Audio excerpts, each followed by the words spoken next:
La mémoire est une bête, non qu'on possède, mais qui nous apprivoise.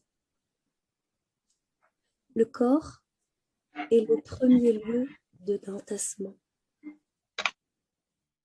Le silence est dans le ventre, c'est tout près de nous. Qu'est-ce qu'il reste derrière nous? Je n'ai pas de mémoire. Alors le docteur m'a fait une piqûre dans le ventre et il faut que j'attende. Je n'oublierai jamais le pourquoi de notre réticence ici. Nous étions destinés à disparaître. Vous voyez, j'ai des trous de mémoire, mais on n'oublie pas tout. Ce n'est pas vrai. C'est simplement dispersé en nous.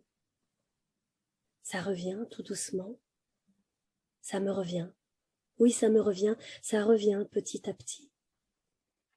On nous avait mis dans le train qui allait directement de Metz à Auschwitz. Alors, quand la porte s'est ouverte et qu'on a vu qu'on était à Lyon, on n'a pas compris. Nous étions destinés à disparaître. Le train avait été détourné par la résistance.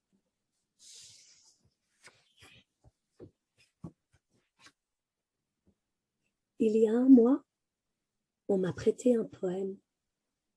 Lorsque je le lisais, je ne faisais que pleurer, parce qu'il n'y a que des pleurs en moi.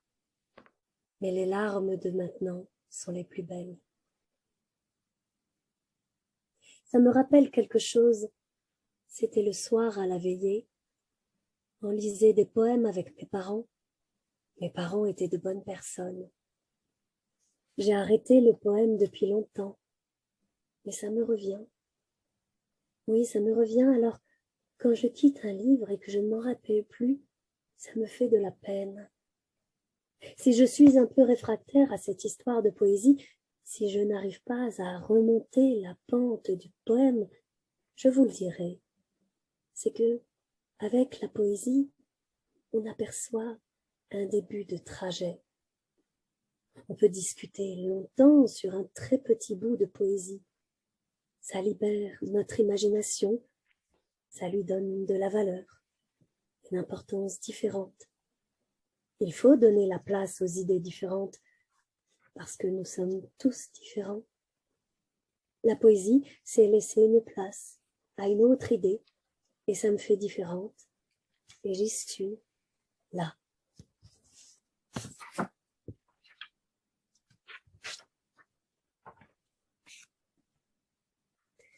Le vent ne se voit pas.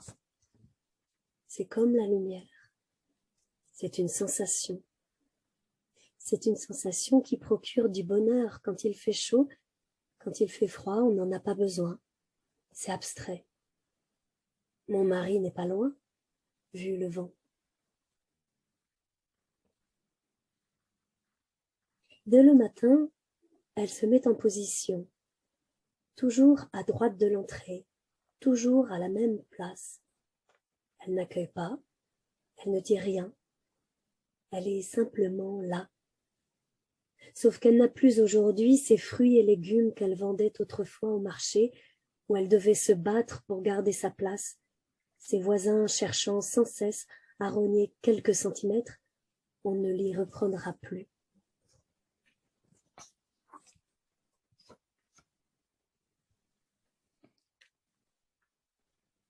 Qu'est-ce qu'on est censé voir? Qu'est-ce qu'on peut voir? Il faut que je me mette à la bonne hauteur. Je vois très mal. Vous n'avez pas la même vision que moi. Vous voyez certainement autre chose. Moi, j'ai toujours un voile devant les yeux. Il faut deviner. C'est nous qui créons l'image. Parce que, dans le fond, avec l'imagination, on peut trouver des créations à l'infini. On peut créer ici. C'est une chance. Créer quoi?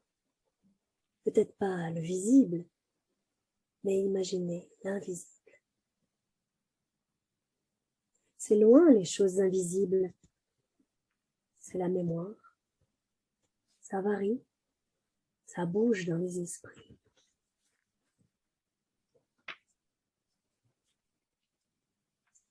L'invisible, Il y a des bêtes qui sont dedans, des animaux, des gens qui sont dans la terre et qu'on ne voit pas. On ne sait pas s'ils sont là, comme des esprits qu'on ne voit pas. Il y a des esprits partout, mais on ne les voit pas. Ils nous font sentir qu'ils sont là. Il y a beaucoup d'autres choses encore qu'on ne voit pas. On ne peut pas les voir, mais eux nous voient. Des êtres sous la terre, comme les bêtes. On ne voit pas les gens, là. Ils font tout comme nous, et on ne les voit pas. Ils sont là, avec nous.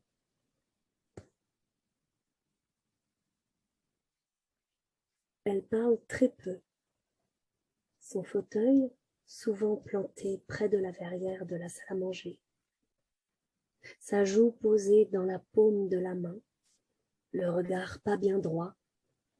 Faut pas espérer lui parler autrement qu'en face. Ne pas venir la surprendre par derrière, sinon la colère dans ses yeux, le crachat des soupirs. C'est à cause de la guerre. Elle ne voulait jamais en parler. Elle était résistante, ils l'ont torturée. Il dit, son fils, qui vient la voir tous les jours, quand il n'est pas plongé dans les livres d'histoire.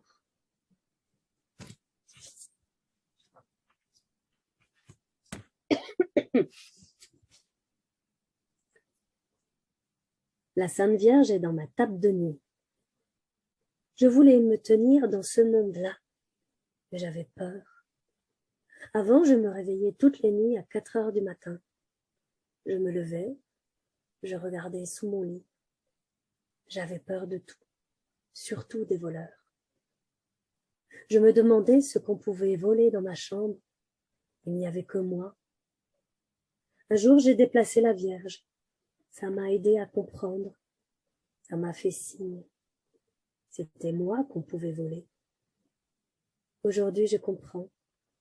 Maintenant, quand je me lève la nuit, j'ai juste peur de tomber.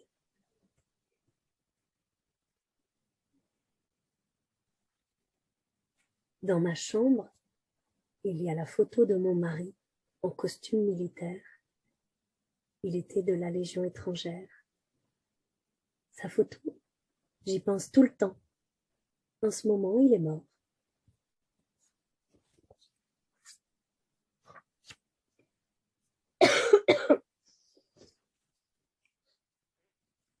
Je suis née le 7 janvier 1931.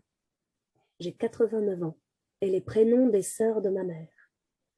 J'ai pas marié Tony parce qu'il s'est pas embrassé. De toute façon, je ne me suis jamais mariée. Le mariage est contre moi. Mon fils est mort à 46 ans. Ça m'a foutu en l'air.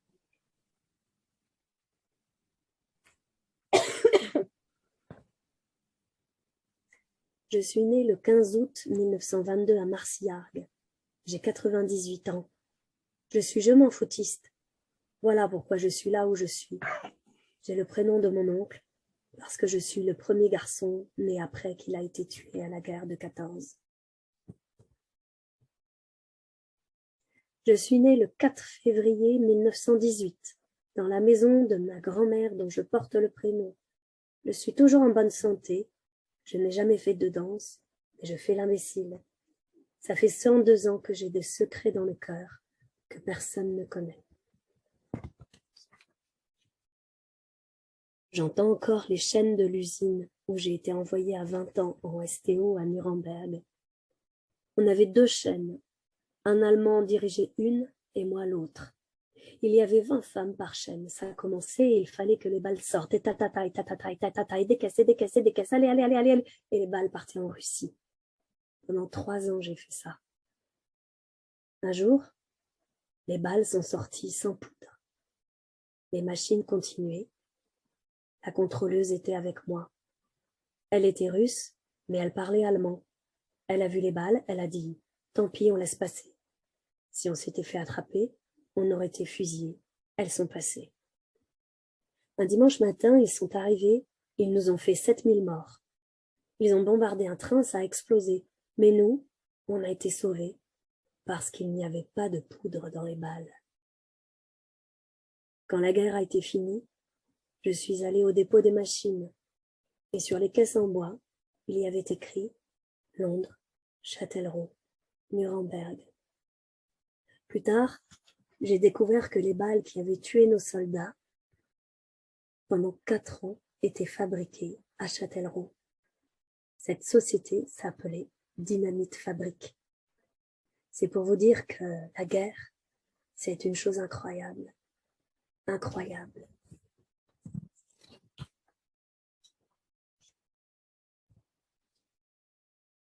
J'ai aimé toute ma vie. Il avait 91 ans. On habitait dans le même immeuble. Je connaissais bien sa femme. Il a été réglo. Il a attendu 1 an après sa mort. Une nuit, il est descendu à 4 heures du matin. Il m'a proposé qu'on prenne nos repas ensemble. J'ai accepté. Il est resté chez moi. Je peux vous dire que c'est encore possible d'avoir des relations sexuelles à 88 ans. L'amour ne s'arrête jamais.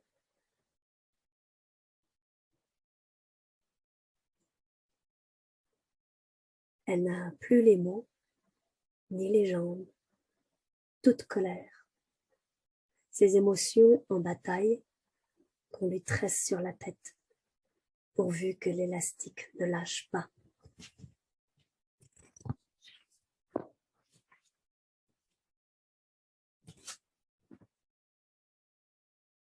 Arrivé à un certain âge, il y a toujours quelque chose qu'on attend. La fin peut-être, la seule justice. On ne rêve pas, on ne pense qu'à ça. Ça revient. Les souvenirs reviennent. Maintenant, ça revient. Depuis que je suis partie dans la vieillesse, j'ai tout le corps qui bouge. Ça me travaille dans la tête de me voir comme je me vois. C'est pas mon genre. J'y pense toujours. Je réfléchis. C'est la maladie qui fait ça. La seule solution, c'est la caisse. Il y a des trucs qui s'effacent et m'échappent. On devrait parfois vider les casiers, comme les vieilles choses. Ça reste toujours là-dedans. Même si ce n'est pas complet, c'est gravé. Je pratique ma petite phrase tous les jours. Quand je l'écoute, je glisse dedans. Ça m'apaise. Aujourd'hui, je suis ailleurs de partout. On est des archéologues du cerveau.